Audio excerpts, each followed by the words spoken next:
They can't help you. The art teacher is going to say, oh my goodness, you're talking about perspective, because a colonial Cape Cod house has certain proportions and perspective. I mean, if you sat down with a team, a group of people, and said, I need your help because I want to bring in some support content from other areas to make this meaningful for my kids. Because one of the things we know is if kids don't understand why slope is important, and we talked about this yesterday. We have a math teacher here, her name is Elaine, and she said to me, Michael, I can take my pre-calculus students and give them a problem, and they can go to the board and they can solve that problem every time. But if I give them some sort of real-world scenario where they have to understand that I need to use that particular function to solve this real-world problem, they don't know where to start. So what I'm saying is, kids need to understand slope, and they need to understand that it's important, not just in their math class, but when I look at a house and I'm studying architecture, I need to know that. I need to know why they used slate roofs, and it has to do with the slope of the roof, right? But I don't know that if I don't know what slope is. I think what another way to look at this is that doing that project is fantastic. Kids love doing it. Oh, they will. But it could be so much more if there was a connection to the design of the house aligned to how people live, which comes in social studies, right? So when they go to design the house, for instance, here's a question I'd ask. You want to live in Arizona? Now design your house. Right. You want to live on the seascape of England? Now design your house. You it. want to live in Africa? Now design your house. Because though that impacts, that gives meaning to that project. And those kids need to have a base, they're sitting in 7th grade social studies, really hitting geography pretty, that's a big part of it. So that's the connection for a project for you, is a really I think all years of social studies, but I think 7th grade's a good piece. But they need to have, the project will be good because it's a good project and it's fun to do and the kids love the product, but it could be at a whole other level if there's a connection to what they're learning there. Yeah, if they had a thatched roof when it snowed in Cape Cod, the house would collapse. Or it has a high pitch and slate roof, so the snow, the heavy snowfall in the northeast kind of falls It off. just takes it to a whole new level. Yeah, the connections you could make are, I mean, I'd have a field day with you if we sat down. Because you can make so many different connections. Okay. I'm sorry, my daughter's calling me, she never calls. Ellen, before you go, Telephone. I was going to show while Ellen was out, but I don't know where she's placed this on her desktop. I was going to show you so that you would see an easy example of a literacy connection, example of a cross-cutting. See if I can find. Oh, Ellen, I was going to X out of here, and if you can go into the LibGuides. Yep. So, how many of you are actually going in and finding materials on our LibGuide? Do you know where that is? Okay, so our librarian, Pam Harland, is phenomenal. She's not really a librarian. She's an educator who is really an integrator. I mean, I think of her as an interdisciplinary teacher of the highest order. Yes, she is responsible for running the library and all that stuff, but where she really thrives is this concept of interdisciplinary learning. She is the foremost champion of interdisciplinary learning. And so what she does is if a teacher walks up to Pam and says, I want to develop this interdisciplinary unit on architecture and Cape Cod houses, what types of resources can you help me with? And Pam builds library guides. We call them LibGuides. And if you go onto our website, Alice does. San Juan Regional School District, SAU 17, and you hit the student tab, and you can actually get at this through the library tab as well. And you hit LibGuides.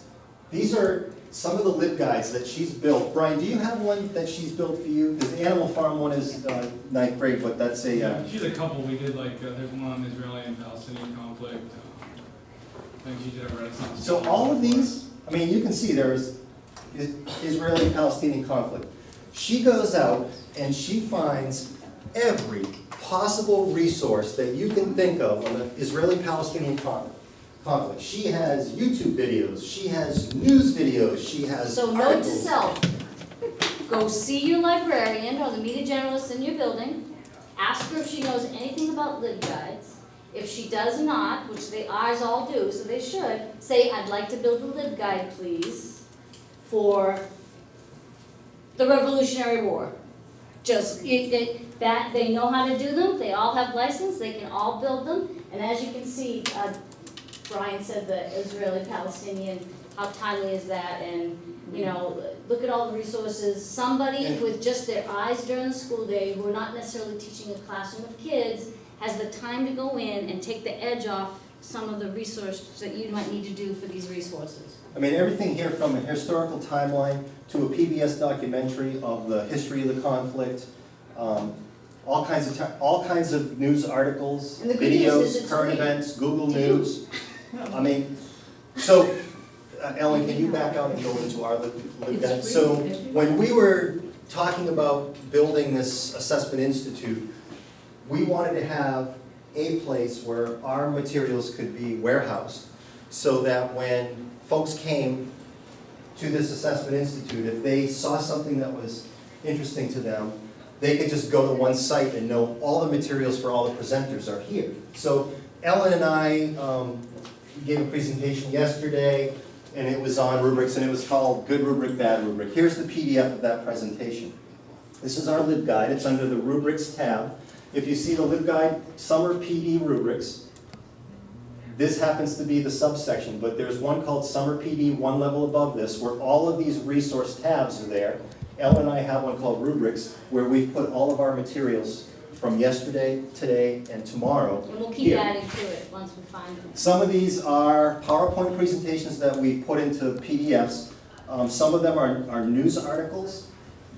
A couple of things, we're going to kind of go quickly through some of these things, but Ellen, if you could, oh, you know what, it didn't get added in time. I had asked to have a couple of, could you refresh that and see if maybe it's there? I'm wondering, if Pam wasn't here today. Is today the day she's going? I think she's at a PD thing today. I had sent her a request to load a couple of other documents, which one of them is on literacy content, and it is the cross-cutting ones that we use. Unfortunately, it's not there. I just wanted to make it bigger. I always forget. So while we're here, a couple things. We put some resources here for you. We've put as many of the standards-based documents out there so that if you want to do an interdisciplinary unit, I would say some of these documents are actually already deconstructed, right? So there's a document here called Common Core Deconstructed Standards, Social Studies and Science. So if you click on that, you'll come up with the document that Ellen gave you today. A great way to start when you're building rubrics is to go to those yellow ones, those what students need to be able to do in this area. It has a Sanborn watermark on it across, comes to the National Common Core. We have the deconstructed standards that we did as a district, and they're on my website, but that's been actually now published by the Common Core, and so we have the updated version. For all of us, How many of you, since they used our work, they felt compelled to release it. how many of you have iPads or iPhones? Quite a few. So I don't know if you know this, but there are free apps available for the Common Core for Next Generation Science. The Next Generation Science are relatively new. The app is right here. I touch it, and all of my strands for Next Generation Science are right there at the touch of my fingertips. So if I wanted to look at what are some common science themes I could pull in to my unit on Cape Cod, I'd come here and look for some science standards that apply, and I guarantee you'd find some standards that would naturally apply. So we put some resources here for you if you don't have these already.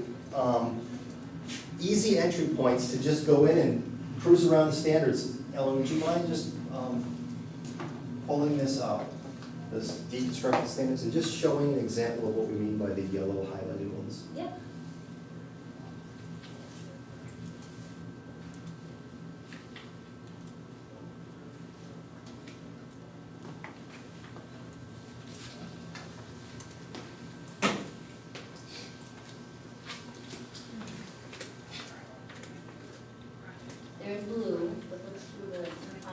Now, some of these standards are more knowledge-based, although there's a blue, Trying to there's some find one blue that has too. all three, so I can explain. Yeah. A lot of do's here. Let's see what I understand. I think. Stop. That thing. Right here. Page Wasn't that one? 33 has one. All right. No thank you. I think the highlighting is a little bit off. Yeah. In the secondary level, yeah. You said 33? Yeah, 33 right at the top. It's the 910 Lincoln Yeah. World History. Good no thing to. Yeah. Ooh. Oh, dude, a lot of them. Which one should I pick? It just doesn't matter. Oh, we'll pick this one, because this is one of my favorites. Yep. Well, here's an interesting one because it talks about complexity level. That at a certain grade, by the end of grade 10, students will be able to read, I'm going to paraphrase, but essentially a historical document that's written at a level that a 9th or 10th grader is supposed to be able to read at, right? Line in Now, the sand. lots of different ways you could know that, right? You could have the Lexile number of that text, and you could look at the Lexile number of range that the student is tested at if you use NWEA, for example. Some other schools use other measures. We're hopeful that maybe next year at this time, we might have access to a different type of interim assessment linked to Smarter Balance, but we're unclear about what that's going to look like. But this particular standard, I could pull in easily to Jackie's project, right? So Jackie's talking about Cape Cod style houses and all that, and I'm looking at, I'm gonna find a historical document from a colonial period, and there are a bazillion ways I can search for them. We have some great examples of Cape Cod But style you'll have a houses. lib guide to help you. Have a live guide. Some great examples of Cape Cod style houses, 10 miles from here at Strawberry Bank. I could actually take kids there and have them walk through the museum and learn about the time period in which these houses were built, right? I mean, you can think about how easy it would be to pull in this standard into your. Can I jump in with something?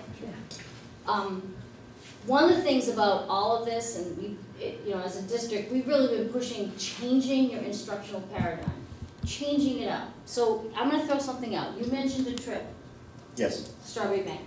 Our habits are when we plan and we do units, that our culminating experience is to go on a field trip.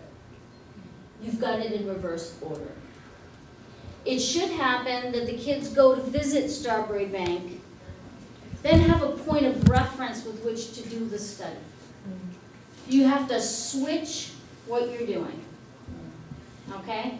And that's hard because we have this habit, and for the people in my district, I'm saying, change it up. Go to Mount Major before you start talking about, working as a team and what that looks like. Immerse them in that experience so that they come back saying, it would be great if we worked in a team with this. You've got to give reason. That's what student engagement is. What Ellen's mentioning is what Rose said yesterday, and she made, again, I'm gonna paraphrase to the best of my ability. A lot of people make the mistake when they design things in interdisciplinary unit or project, for example. They do all of their teaching and learning, and it's done, and then they do a project. And what Rose said, which is what Ellen is saying, supporting what Ellen is saying, the project is the learning. It isn't something you do after the learning. The project, the immersion, is the learning. So in Ellen's point of view, you'd go to Strawberry Bank and you'd have the kids looking at the houses and studying the houses, and you would have kids, if you had kids who had cell phones, you'd have kids taking 150 cell phone pictures of these houses that you're seeing from every different angle you can get them to see. So that when we come back to the classroom, we're going to have those pictures as a reminder of what it is that we saw. So if I want to teach slope, I can actually put a digital photograph up